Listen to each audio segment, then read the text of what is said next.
Hello, ഇന്ന് നമ്മളിവിടെ ഉണ്ടാക്കുന്നത് വഴുതനങ്ങ ഉപയോഗിച്ചുള്ളൊരു വിഭവമാണ്. വളരെ സ്വാദിഷ്ടമായൊരു വിഭവമാണ്. വളരെ എളുപ്പത്തിൽ എല്ലാവർക്കും റെഡിയാക്കാവുന്നതാണിത്. ഇതിന് വേണ്ട സാധനങ്ങൾ സാമാന്യം വലിയ 2 വഴുതനങ്ങ വേണം, 4-5 സവാള വേണം, 2 തക്കാളി വേണം, മസാലയ്ക്കുള്ള സാധനങ്ങൾ വേണം, ഗ്രാമ്പൂ, പട്ട, ഇതെല്ലാം വേണം. 2 തക്കാളി വേണം, അല്പം ഉപ്പ് വേണം. That's all. ആദ്യം വഴുതനങ്ങ എടുത്ത് നമ്മൾ ഈ കാണുന്നത് പോലെ സ്റ്റൗവിന് മുകളിൽ വെച്ച് ചുട്ടെടുക്കണം. നല്ലവണ്ണം ചുട്ടെടുക്കുക. ഇത് ഇതിൻ്റെ തൊലിയെല്ലാം നല്ല കറുത്ത നിറത്തിൽ ആയിട്ട് മാറി വരും. നിൽക്കണ്ടോ? മൊത്തം നല്ലോണം വെന്ത് നല്ല ചുട്ടെടുത്ത മാതിരിയായിട്ടുണ്ട്. നല്ലോണം ചുട്ട ശേഷം നമുക്കിതെടുത്ത് മാറ്റി വയ്ക്കാവുന്നതാണ്.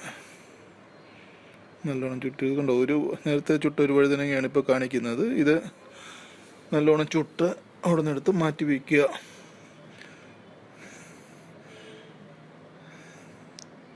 ഉണ്ടോ, ചുട്ടുകൊണ്ടിരിക്കുന്നതാണ് ഇപ്പോൾ നമ്മൾ. ഇതിന് ശേഷം ഇതിൻ്റെ തൊലി പൊളിച്ച് കളയുക. സാവധാനം ഈസിയായിട്ട് പൊളിഞ്ഞു പോരുന്നതായിരിക്കും. ഇതിൻ്റെ തൊലി എന്ന് പറഞ്ഞാൽ വളരെ ഈസിയായിട്ട് പൊളിഞ്ഞു വരും. അത് കണ്ടില്ലേ, ഈസിയായിട്ട് ഇങ്ങനെ പൊളിച്ച് എടുക്കുക. അല്പം ബുദ്ധിമുട്ടൊന്നുമില്ല, വളരെ ഈസിയായിട്ട് തന്നെ പൊളിഞ്ഞു വരും. അത് പൊളിഞ്ഞിരിക്കുകയായിരിക്കും. ജസ്റ്റ് ഒന്ന് തൊട്ടാൽ അത് പൊളിഞ്ഞ് പോരുന്നതായിരിക്കും. ഇങ്ങനെ പൊളിച്ചെടുക്കുക, സാവധാനം പൊളിച്ചെടുക്കുക. ഇതിൻ്റെ തൊലി ഉണ്ടല്ലേ, ഈസിയായിട്ട് നമുക്ക് ചെയ്യാവുന്നേ ഉള്ളൂ. ഇത് ഇങ്ങനെ 2 വഴുതനങ്ങയും മുഴുവനും തൊലികളും കളഞ്ഞെടുക്കേണ്ടതാണ്. ഒരെണ്ണം തീർന്നു, അടുത്തത് സാവധാനം ഇങ്ങനെ പൊളിച്ച് എടുക്കുക.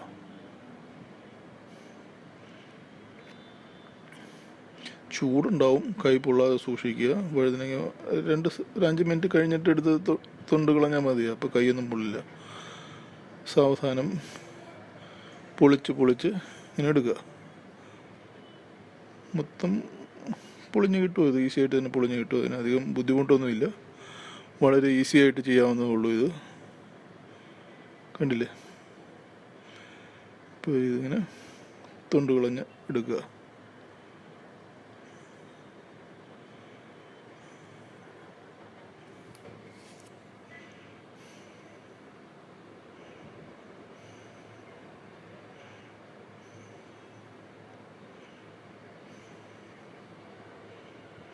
അതിനുശേഷം ഒരു ചീനച്ചട്ടി അടുപ്പത്ത് വെച്ച് അതിലേക്ക് അല്പം എണ്ണ ഒഴിക്കുക. ഏതെങ്കിലും എണ്ണ ഒഴിക്കാം, സൺഫ്ലവർ ഓയിലോ റിഫൈൻഡ് ഓയിൽ ഏതെങ്കിലും ഉപയോഗിക്കും. വെളിച്ചെണ്ണ ഉപയോഗിച്ചാലും കുഴപ്പമില്ല.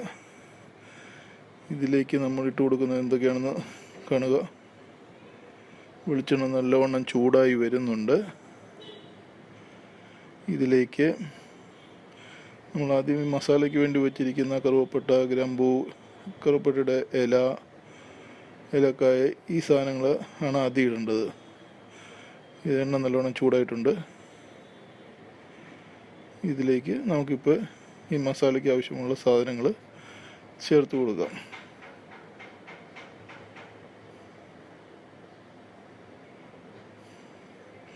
അതിന് മുമ്പായിട്ട് നമ്മളല്പം കടുക് ഇട്ട് കൊടുക്കണം. കടുക് പൊട്ടിച്ച് അല്പം വറ്റൽമുളകും കൂടി 2 എണ്ണം ഇട്ട് മൂപ്പിച്ചെടുക്കണം. 2 വറ്റൽമുളക്, കടുക് നല്ലോണം പൊട്ടിക്കുമ്പോൾ 2 വറ്റൽമുളക് അതിലേക്ക് ഇടുക. പിന്നെ ഈ മസാലയ്ക്ക് ആവശ്യമുള്ള സാധനങ്ങളും അതിൻ്റെ കൂടെ ഇട്ട് നല്ലോണം വഴറ്റിയെടുക്കുക.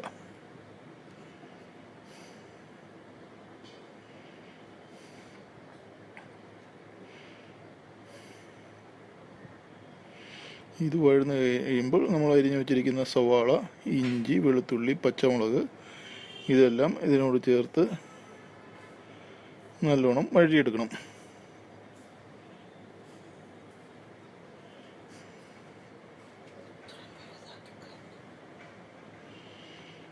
ഇതിലേക്ക് ഇങ്ങനെ വഴറ്റിയെടുക്കുക.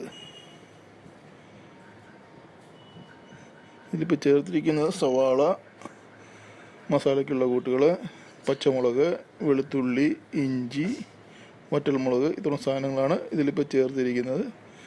2 വഴുതനങ്ങ സൈഡിൽ നല്ലവണ്ണം പൊള്ളിച്ച് വെച്ചിട്ടുണ്ട്.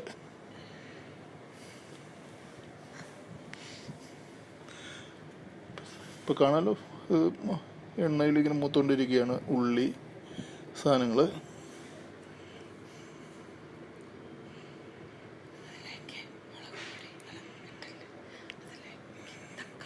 ഇതിലേക്ക് തക്കാളിയും കൂടി ചേർത്ത് കൊടുക്കണം. അല്പം നല്ലോണം വഴണ്ട് കഴിയുമ്പോൾ തക്കാളി ഇട്ട് കൊടുക്കുക. ഇതിൽ അരിഞ്ഞു വെച്ചിരിക്കുന്ന 2 തക്കാളി, ചെറുതാക്കി വെച്ചിരിക്കുന്ന 2 തക്കാളി ചേർത്ത് കൊടുക്കുക.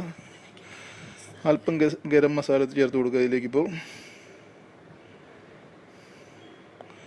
ഗരം മസാല ചേർത്ത് കൊടുത്തു. ആവശ്യത്തിന് ഗരം മസാല നമ്മുടെ സ്വാദനുസരിച്ചിട്ട് നമുക്ക് ആവശ്യമുള്ള മസാല നമുക്ക് ചേർത്ത് കൊടുക്കാം.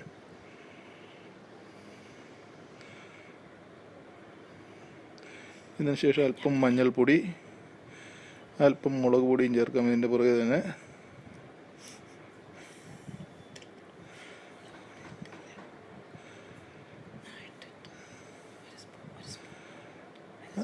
ടേസ്റ്റ് അനുസരിച്ച് മുളക് പൊടിയും ചേർത്ത് കൊടുക്കുക.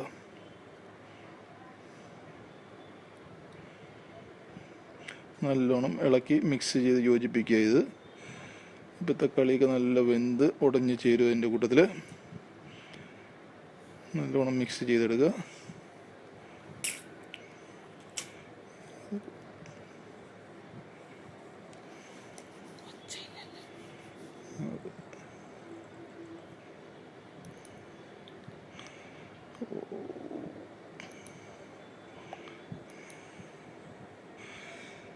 അല്പം ഉപ്പും ചേർത്ത് കൊടുക്കുക. ഇതിൻ്റെ കൂട്ടത്തിൽ ഉപ്പ് ചേർത്ത് നല്ലോണം മിക്സ് ചെയ്യുക. ഇത് ഈ നമ്മുടെ ഉള്ളി ഇതെല്ലാം കൂടി ചേർന്നിരിക്കുന്നത് നല്ലോണം മിക്സ് ചെയ്യുക. ഇതിലേക്കാണ് നമ്മൾ പൊള്ളിച്ച് വെച്ചിരിക്കുന്ന വഴുതനങ്ങ ചേർത്ത് കൊടുക്കേണ്ടത്. നല്ലോണം മിക്സ് ചെയ്ത ശേഷം നല്ലോണം മിക്സ് ചെയ്യണം. എല്ലായിടത്തും ഉപ്പൊക്കെ നല്ലോണം പിടിച്ച് നല്ല പാകത്തിനാകണം.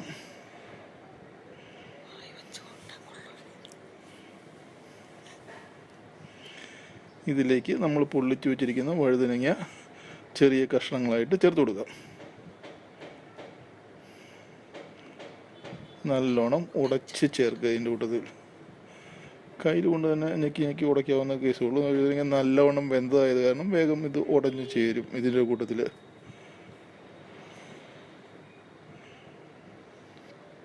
ഇങ്ങനെ മൊത്തം ഉള്ള എല്ലാ വഴുതനങ്ങയും നമുക്ക് ചേർത്ത് കൊടുക്കുക. അതിൻ്റെ കൂട്ടത്തിൽ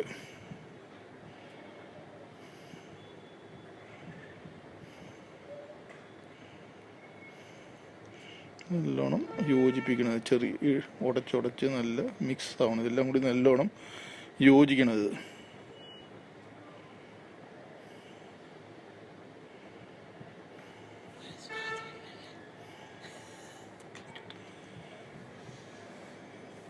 നല്ലോണം യോജിപ്പിച്ച് എല്ലാം മൊത്തം നമ്മൾ പൊള്ളിച്ച് വെച്ചിരിക്കുന്ന എല്ലാ വഴുതനങ്ങയും ഇതുപോലെ നമുക്ക് മിക്സ് ചെയ്തെടുക്കാം. എല്ലാ വഴുതനങ്ങയും നമുക്ക് ഇതുപോലെ ചേർത്ത് എടുക്കാം. നല്ലോണം ഇത് മിക്സ് ചെയ്തെടുക്കുക. ഇനി ഒരു 5 മിനിറ്റ് ഇതിങ്ങനെ നല്ലോണം മിക്സ് ചെയ്തുകൊണ്ടേ ഇരിക്കുക. എല്ലായിടത്തും മസാലയൊക്കെ നല്ലോണം പിടിക്കും. ഇതിൽ നല്ലോണം മിക്സ് ചെയ്ത് ഇതിലേക്ക് നമുക്ക് ഒരു ചെറുനാരങ്ങയുടെ നീര് ചേർത്ത് കൊടുക്കണം. ഇനി ഈ സമയത്ത് നാരങ്ങ നല്ലോണം പിഴിഞ്ഞ് നീര് ആദ്യം മുറി പിഴിഞ്ഞൊഴിച്ചു. അതിനുശേഷം അടുത്ത മുറിയും ഇതുപോലെ തന്നെ നമുക്ക് പിഴിഞ്ഞ് ചേർക്കാം. എന്നിട്ട് പുളിയൊക്കെ നമുക്ക് ആവശ്യത്തിനാണോ ടെസ്റ്റ് ചെയ്യാം. പുളി വേണമെങ്കിൽ വീണ്ടും ചേർക്കാവുന്നതാണ്. ചിലവർക്ക് കുറച്ച് മതിയാവും. അപ്പോൾ അരമുറി കൊണ്ട് നിർത്താവും. അരമുറി മതിയാവും.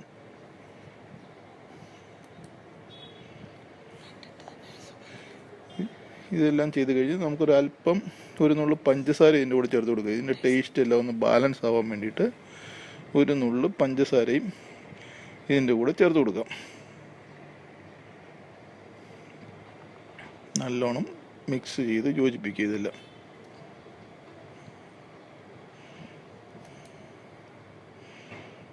മിക്സ് ചെയ്യുക. നല്ലോണം മിക്സ് ചെയ്തെടുക്കുക. ഇപ്പോൾ ഏതാണ്ട് നമ്മുടെ കോഫ്ത റെഡിയായി വരുന്നുണ്ട്. ഇപ്പോൾ നമുക്ക് ഉപ്പൊക്കെ ടേസ്റ്റ് ചെയ്തിട്ട് ആവശ്യമുണ്ടെങ്കിൽ അല്പം കൂടി ചേർക്കാം. വേണ്ടെന്നുണ്ടെങ്കിൽ ഇതുപോലെ തന്നെ മതിയാവും. ഉപ്പോ മുളകോ ഒക്കെ നോക്കിയിട്ട് ആവശ്യത്തിന് ചേർക്കാവുന്നതാണ്. ഇതെല്ലാം ചേർത്ത് നല്ലോണം മിക്സ് ചെയ്ത് നമുക്ക് ഒരു 2 മിനിറ്റ് നേരം ഇത് മൂടി വെച്ച് വേവിക്കണം. 2 മിനിറ്റ് നേരം മൂടി വെച്ചിട്ട് അതിനുശേഷം ഇത് തുറന്ന് നല്ലോണം ഒന്ന് മിക്സ് ചെയ്യുമ്പോൾ നമ്മുടെ സ്വാദിഷ്ടമായ ബേങ്കൻ കോർത്ത റെഡി. ബേങ്കൻ ബർത്തയാണ്, കോഫ്തയില്ല, ബർത്ത റെഡി. ഇപ്പോൾ നമ്മുടെ ബേങ്കൻ ബർത്ത റെഡി ആയിരിക്കുന്നു. വളരെ സ്വാദിഷ്ടമായ ബേങ്കൻ ബർത്ത നമുക്ക് ചപ്പാത്തിയുടെ കൂടെയോ ചോറിൻ്റെ കൂടെയൊക്കെ ഉപയോഗിക്കാം. കുട്ടികൾ വളരെയധികം ഇഷ്ടപ്പെടും ഇത്. അപ്പോൾ നമ്മുടെ ബേങ്കൻ ബർത്ത റെഡിയായി. ഓക്കെ.